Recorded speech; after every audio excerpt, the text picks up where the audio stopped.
Dr. Lynch, we are happy to welcome you at the first international online conference for integrative medicine in Russia.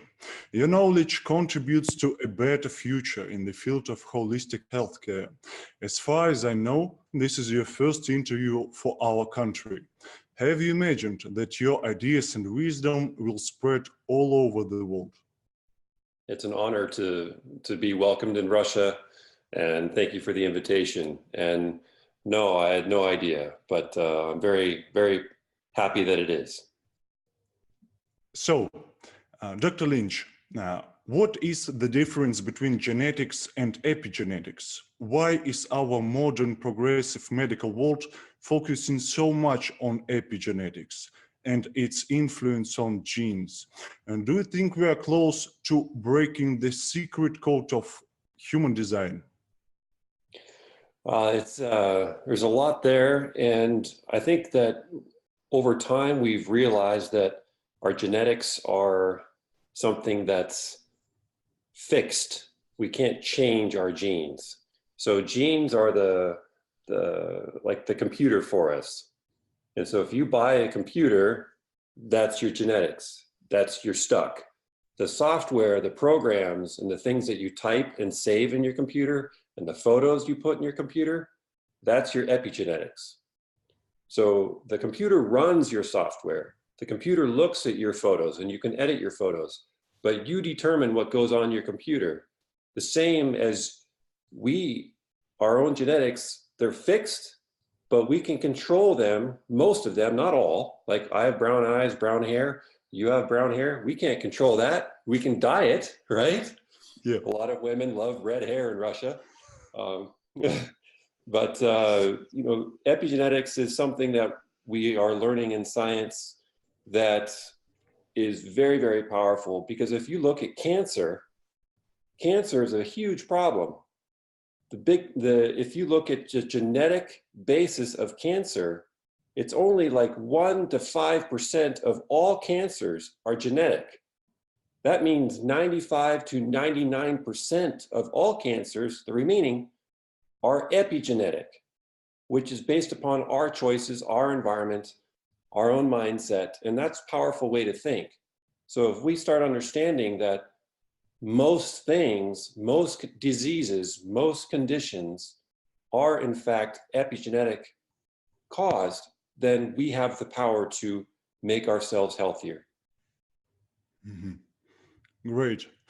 So a lot of integrative medicine specialists pay enormous attention to the diet and nutrition.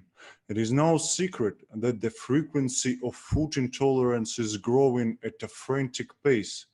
Instead of celiac disease, a rare disease, we see an epidemic of gluten intolerance. We are more aware of the lectin load and other anti-nutrients. Yes, there is an elimination diet option and avoiding these foods altogether. But can somehow cure or prevent food intolerance itself? It's a great question, and it's becoming a global problem. I'm glad you're addressing this, because when I was a child growing up here in America, I could eat wheat. I could drink milk from cows, no problem. And it was probably in my late 20s, early 30s, I'm 45 now, so about 15 years ago, something happened. I could no longer eat wheat, and I could no longer have dairy. But when I flew to Russia I've been to Russia maybe 6 times, and I could eat wheat in Russia. I could drink raw milk from local farmers in Russia when we were at the dacha. No problems. But your wheat now is a problem for me. Now I go there and I eat your wheat, and I now have problems. So what is it? Microbiome, our bacteria in our gut, are changing. The chemicals in our environment are growing. So something has happened between the chemicals in our environment, the industrialized farming, and all the chemicals for furniture and transportation. All these things are just growing at a huge pace. and it's causing us to have problems with our digestion and our food tolerance. Is gluten intolerance a problem because of the gluten, or is it a problem because of our microbiome and, say, Roundup and pesticides and herbicides? But they did change wheat as well. They made wheat contain more gluten. They didn't genetically modify it, but they selected a certain strain that has more gluten. So, but a lot of wheat is sprayed with Roundup prior to harvest. So I think Roundup is a huge problem for us. There is another fascinating question, the relationship between human genes and microbial genes and the world of microbiome in general. How do we exchange information with bacteria? Can bacteria influence polymorphisms? We see probiotics being widely used, but how can we understand if the specific probiotic is suitable or not for a particular person? Any potential pitfall we should keep in mind when using or recommending probiotics? The whole microbiome story is becoming very, very extremely important. And a few years ago, I knew healing the gut was important, but I didn't really understand the impact of certain bacteria and the level in which they can promote health or destroy health. And so the microbiome definitely influences our genes. In fact, most of our serotonin is produced in our gut. So if we have a lot of bacteria in our gut that produce, healthy levels of serotonin, then we have good moods and we're happy. If we have too much serotonin, we become irritable and cannot fall asleep. And if we have too little, we're depressed and we fall asleep but can't stay asleep, and we become constipated and have irritable bowel syndrome. And we also have histamine produced by bacteria in our microbiome in our gut. And the histamine supports our immune system, and our bowel movements, so we don't get constipated. But too much histamine causes diarrhea, it causes headaches, irritability, insomnia, skin problems, eczema, psoriasis. And this can be from, there's a certain strain of bacteria called Blastocystis hominis, and this is a big problem. And it's everywhere here in America. It's in tap water, it's on food. It's becoming normal flora, but it's not normal because it causes too much histamine. And so when you're looking at probiotics, we're learning that it's not good for everyone to just take a probiotic. It's like me telling you to take this high blood pressure medication. Here. No, I don't need that one. My blood pressure is fine. We're starting to learn that certain probiotics have certain jobs, and some have multiple different jobs. And if you're taking a probiotic that does something that you already have too much of, you're going to have a problem. For example, Lactobacillus fermentum or Lactobacillus bulgaricus, these are great bacteria for making yogurt, kefir. But the problem is, if you have already skin problems, eczema or psoriasis or irritability or loose stools, you could be worse from these because they make a lot of histamine. And then you need to find bacteria which reduce histamine instead. So instead of taking a general probiotic, which could possibly have Lactobacillus fermentum or bulgaricus, now you need to find probiotics that have bifidobacter, like Infantis, or Lactobacillus rhamnosus. These actually reduce histamine levels. So it's really important to understand which strains do what, and to understand what problems you have and what biochemical reactions are becoming problematic based upon your genes or your environment. So rhamnosus is the best type for allergy. Rhamnosus is fantastic for allergy, and all bifidobacter that I have seen are fantastic for allergy. Sleep disturbance and insomnia are among the top concerns in the modern world. Unfortunately, even when working with children, doctors often rely on melatonin or other supplements without looking deeply at patient's diet and lifestyle. If we question the client about their food and sleep habits, a high-carb diet consisting of processed grains, bread, sweets, fast food, and juices emerges. And do you think there is a relationship between diet and quality of sleep? What should we focus on first when trying to treat insomnia? Good point. I would say there's a lot to focus on. And unfortunately, there's not just one thing to work on. You need to understand what genetics you have. So doing a genetic test and seeing if you have a slower ability to get rid of dopamine, norepinephrine, epinephrine, like the COMT gene, or if you have a slower MAO-A gene, so you can't get rid of the serotonin, norepinephrine, or epinephrine very quickly as well. So then you can adjust your diet and take additional nutrients like riboflavin or magnesium for these things. So genetic testing is useful. But before you even do that, I think a big problem, because when I look back at my childhood, and I did not have the best diet. I ate a lot of sweets. My parents didn't let me, but I hid them. And I had my fair share of sugar. But I think it's controversial. But I think what's happening is blue light. Blue light is a big problem. Wi-Fi is a big problem. And if you look at the research, Wi-Fi signals and cell towers are increasing what's called calcium channel receptor opening.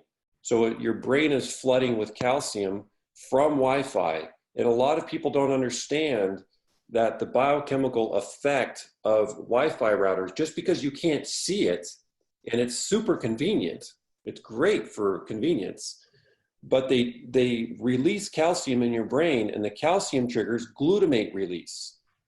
And glutamate is also excitatory. And if you have high glutamate, you are not going to be falling asleep either. So I really urge all of you, go ahead and use your Wi-Fi, no problem. But in the evening, either unplug it, turn it off, or install a timer on your router so your Wi-Fi will be turned off, and your phones need to be on airplane mode. You can still use your alarm clock on your phone, but they have to be on airplane mode. Try that, and you will find that your sleep is much, much better. But in terms of these foods that you brought up, definitely a big problem because they're inflammatory. High sugar diets, high carbohydrate diets feed harmful bacteria in your digestive system, which then create chemicals which we absorb and cause problems in our brain, which we can't sleep. Yeast, candida is a big problem for many people. And then that slows up your methylation, and then you can't get rid of your dopamine and norepinephrine or epinephrine, or convert your serotonin to melatonin. So by giving melatonin, yeah, you're helping, but if the child is sleeping in a room that's next to a Wi-Fi router, using an iPad right before bed, and has a bad, unhealthy microbiome, and is eating these foods, yeah, their sleep is definitely be an issue. So do you think that melatonin is safe for children? Yeah, I do. I do think melatonin is safe for children in the right amounts. So melatonin should have a safety seal, safety lid, like iron. So iron should have a safety seal so kids can't get in there and eat it. Melatonin should be the same. If you have iron or melatonin in your home, you should put it high up on a shelf so your kids can't get it. If they can climb, then you need to also do something about that. But I would say, I always ask my boys, lately not so much because they come to me now, but I have 3 boys, 16 years old, 13 years old, and 10 years old. And I will ask them in the past, do you think you can fall asleep tonight? And if they go, yeah, I think I'll fall asleep, but I can't stay asleep, or no, I'm definitely not going to fall asleep. Then I'll give them some magnesium. Sometimes I'll give them vitamin B6. Sometimes I'll give them melatonin. Sometimes I'll give them SAMe. And it depends. And then they learn which one worked, because we'll ask them in the morning, how did you sleep? I slept great. I fell asleep, quickly after you gave me the melatonin, or the magnesium didn't do anything. It was hard for me to wake up. You gave me too much. So start with a low amount, maybe 1 milligram of melatonin for your child, age 5 and up, and ask them how they feel in the morning from that. It's something like checkup Yes. from father. Yes, and they, be understanding that your kids are smart, and give them the power to communicate how they are feeling. And in the beginning, they might not understand that laying in bed staring at the ceiling means they can't fall asleep. So you need to tell them that that's when you lay in bed, you should be able to be comfortable and close your eyes and then fall asleep. Can you do that? Or do you find yourself turning around, moving, playing with your stuffed animals, looking at the ceiling, waiting and waiting and waiting to fall asleep? Because they don't understand what is normal. So you need to tell them. If we are working with problems of psycho-emotional type, such as aggression, lethargy, irritation, depression, pessimism, abulia, do we always need to use drugs? Are there effective treatment modalities or diet protocols that can be used instead or along with this medicine? I would say the majority of mental imbalances or mental dysfunction. Now, note, I didn't say mental disorders or mental conditions. I believe most of them are a biochemical imbalance that can be fixed from diet, lifestyle, and appropriate nutritional changes and support. Sometimes, yes, medications are needed. In desperate situations, or they're so toxic that you can't get through, and you have to give them a certain medication. I cannot tell you how many times I have reversed a variety of mental problems, from huge amounts of depression and suicide to people who are manic and crazy, simply with diet and very few nutrients. And sometimes I don't even use nutrients. I just change their diet. I had a patient once when I was in medical school who came into the office, and he goes, "Doc, I've got a problem, and I switch from being very, very depressed, where I want to step in front of a bus and kill myself, to coming home and raging and being very, very angry and throwing plates against the wall and shattering and scaring my wife. And I keep switching back and forth. And it's like, one day I'll do this, and the next day I'll switch. And sometimes I do both in the same day. What's happening with me? What do I need to take?" And I said, "Well, what do you eat?" That was my first question. What do you eat? And well, actually, my first question is, I said, "Are you going to kill yourself?" And he goes, "No." I said, "Okay, sign here." So that was first. And then I said, "What do you eat?" And he goes, "Nothing." "Excuse me? What do you eat?" "Nothing." "How?" And he goes, "I don't eat anything." I said, "Look, no judgment here. Just tell me what you eat, and we need to understand what's happening so we can, support your brain." And he goes, "I eat sugar. I eat cakes, donuts, ice cream, and that's it." I said, "Okay, there's your problem." He goes, "Really?" I said, "Yeah." And I told him how to eat with, how the sugar causes the emotions and the roller coasters, and to add protein to his diet and reduce the sugar. I didn't say stop, because I knew that wasn't going to happen. I said, just add some protein to your diet. He came back probably, I think it was about a month later, and I saw his wife and him in the waiting room. They didn't even come in the room. They saw me, they jumped up, and they gave me a huge hug, and they said, "Fixed." So you can take serious, serious problems like this and just change diet and have remarkable effects. Fantastic. As for MAO-A and COMT genes, each of them is associated with a number of diseases and conditions: neurodegenerative diseases, ADHD, autism, fibromyalgia, schizophrenia, panic attacks, migraines. How can we influence the work of these genes? Is SAMe and supplements supporting serotonin levels enough? What would be a powerful enough combination or protocol to change the working algorithm of catecholamines? Good question. Your questions are really good. So MAO-A and COMT, can they be supported with SAMe alone? No.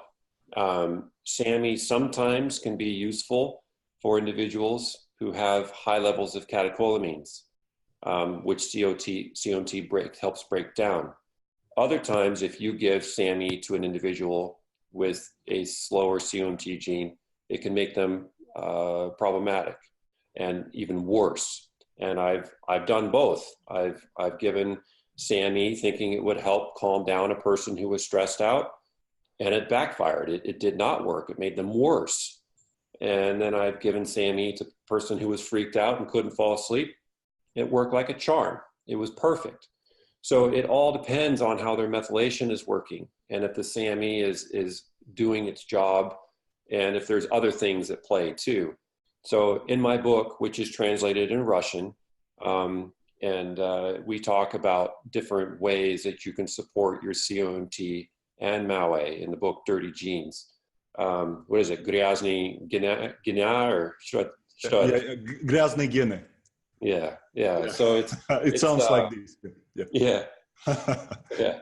So it's COMT and MAO-A are definite. Once you understand that your genetics, you are born with a COMT that's slow or a MAO-A that's slow, that's very powerful. Don't be scared from it. Understand that those genes are a bit slower, and that has benefits. You can be more focused and be more attentive, but you're more susceptible to being angry. And women have more susceptibility during menses to have PMS, premenstrual syndrome, which is no fun for anyone.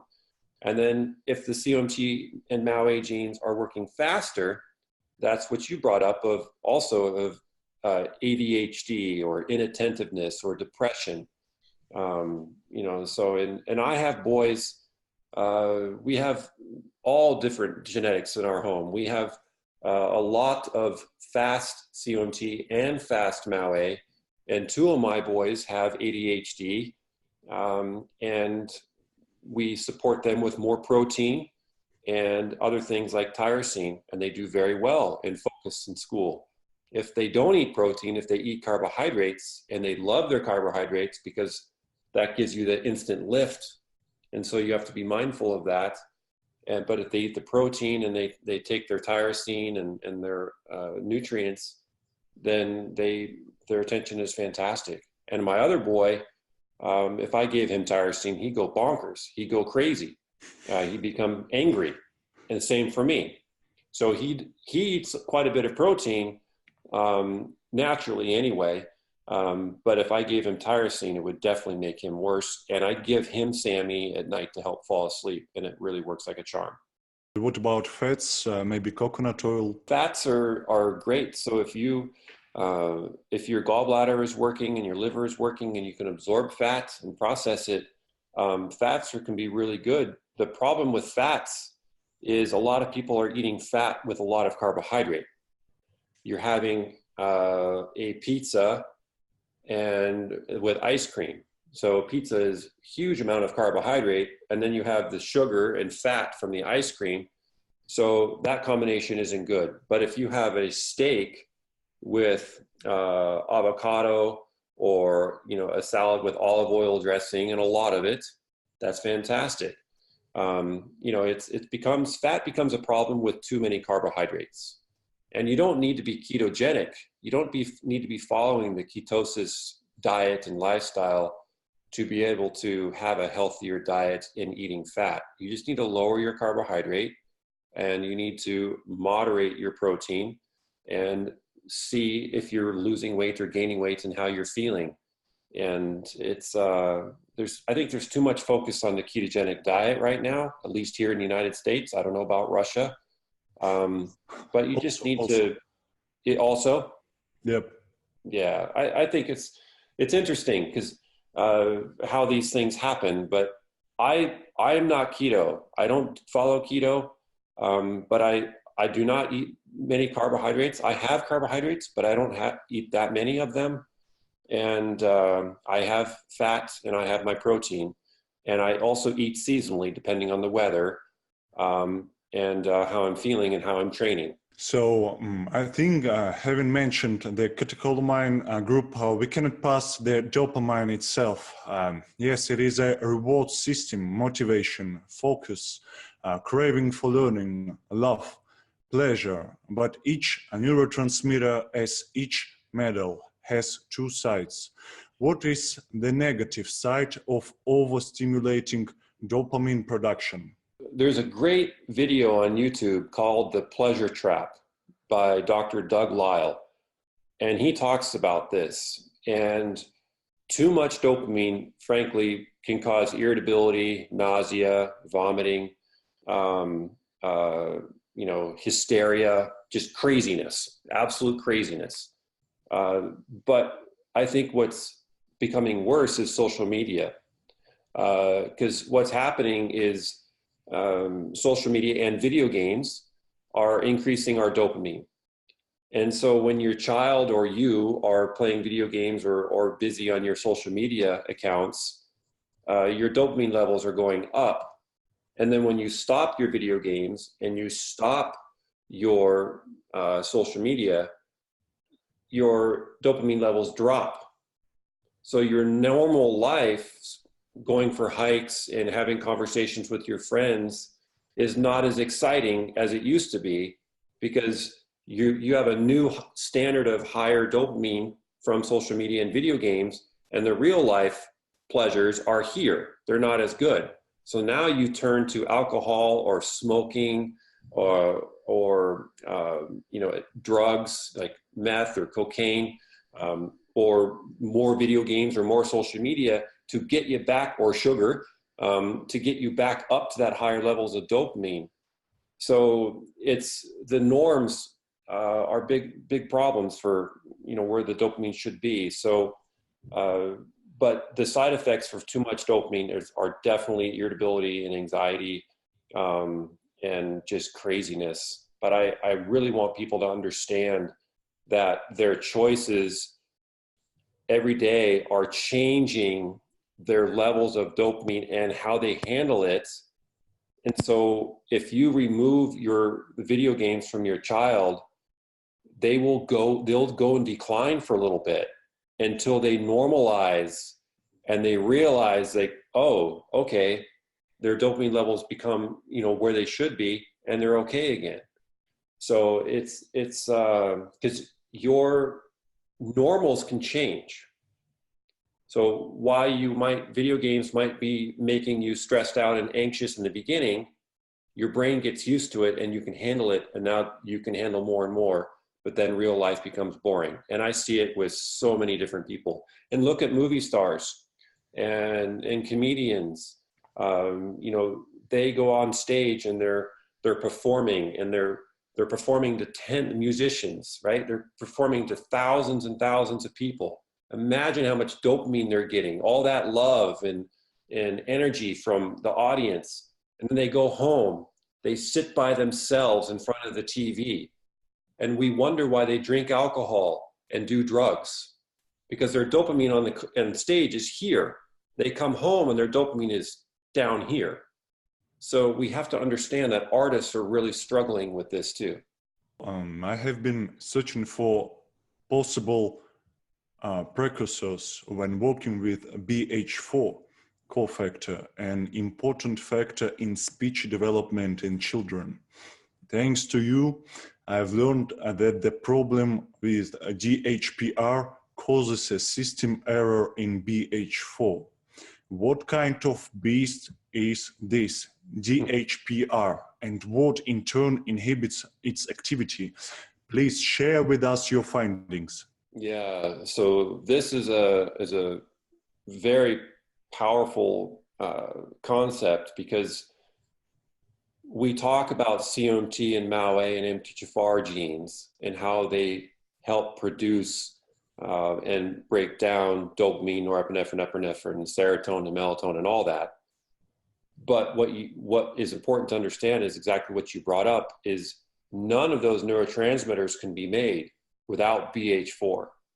So BH4 is a compound in our brains that if we do not have it, even if our MAO-A works, even if our COMT works, even if our MTHFR work, even if all those neurotransmitter genes are working, if you do not have sufficient BH4, nothing's going to be working there. So BH4 is made by this, well, it's actually recycled by this DHPR gene. And there's another gene called DHFR, which also recycles BH4. And so you need this BH4 to make basically all these neurotransmitters, all of them. And a big problem here is aluminum. Aluminum slows the DHPR gene down. And when we look at vaccines here in America, a lot of children are vaccinated with this vaccine schedule. Now it's many vaccinations.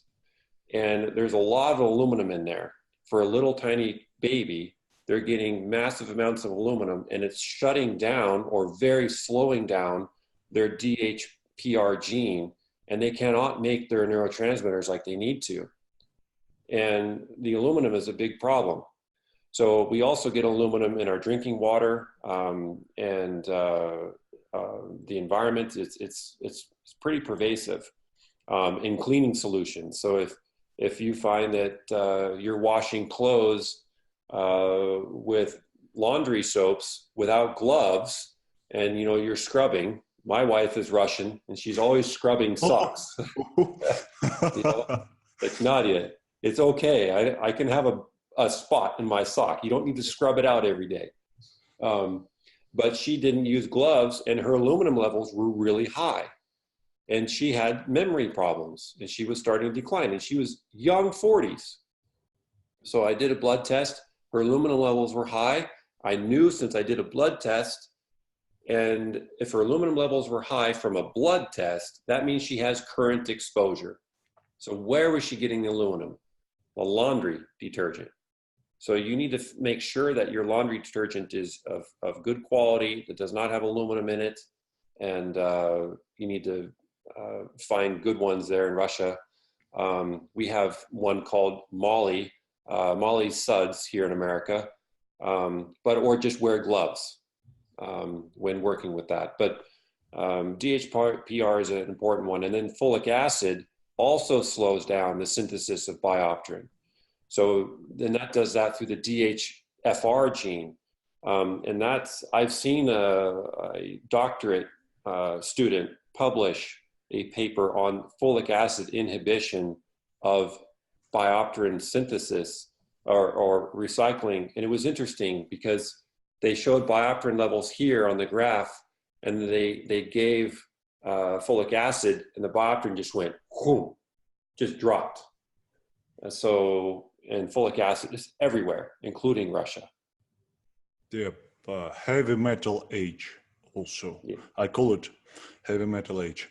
So the problem that everyone faces sooner or later is gray hair. It is very interesting to hear your opinion whether it is possible to find the cause of the early gray hair. And even more, can we reverse this process? What is the main focus? Are oxidative stress and heavy metals, again, overload to blame? Yeah, great point. Heavy metals are definitely contributing to this. Oxidative stress, 100% contributing to this. And, when I was at the dacha and I was working out there, and the paint full of lead. And I remember sitting in the banya with Sasha, my father-in-law, and the Pechka was smoking like crazy, just smoke everywhere. And I said, Sasha, he doesn't speak any English, so I always have to speak bad Russian to him. And I was like, Sasha, what's going on? Why is it smoking so badly? And he goes, инсоляция плохой, надо еще asbest. Что это? Что это? Asbest? Что? Asbest. And I go to Nadia, he's saying insulation, he's using asbestos for the insulation? Yeah. It's like, oh God. So then we go and I wake up one morning and I go, Sasha, сегодня что хочешь делать сегодня? И он сказал, надо чистый колодец. Okay, no. So we empty the well, we go down, and Lida, his wife, is scraping the paint, and it's falling in the water, and it's old paint, it's full of lead, right in the drinking water. So it's, I love dacha, but it's an environmental nightmare in many, many places. So when you have heavy metal exposure, you do increase your graying of hairs. When you are stressed out, you increase the graying of your hairs. And it does have everything to do with lowering your glutathione levels, because heavy metals, you use glutathione, your body's number one antioxidant. You use glutathione to help you get rid of arsenic, to help you get rid of mercury and others, and also to get rid of what's called hydrogen peroxide. And if you went to the store right now and you bought hydrogen peroxide, and maybe you even use it because you want your hair blonde. So if you pour hydrogen peroxide on your hair, it will turn it white. And so when you have high levels of hydrogen peroxide in your body and you have low levels of glutathione, then you're going to get early graying of hair, because glutathione's job, another one, is to get rid of hydrogen peroxide. So when you look at presidents of America, or presidents of Russia, I'm not going to go there, but they have a lot of gray hair. So if you give an individual, if they have early graying of hair in their 20s or 30s, and they're significant stress, and you give them glutathione, like liposomal glutathione, a liquid glutathione in a compound called phosphatidylcholine, it works really well. They can reverse their gray hair, usually. Now, if you have an older individual in their 50s and 60s, no, it's too late, because there's other things going on too. But early graying of hair, absolutely.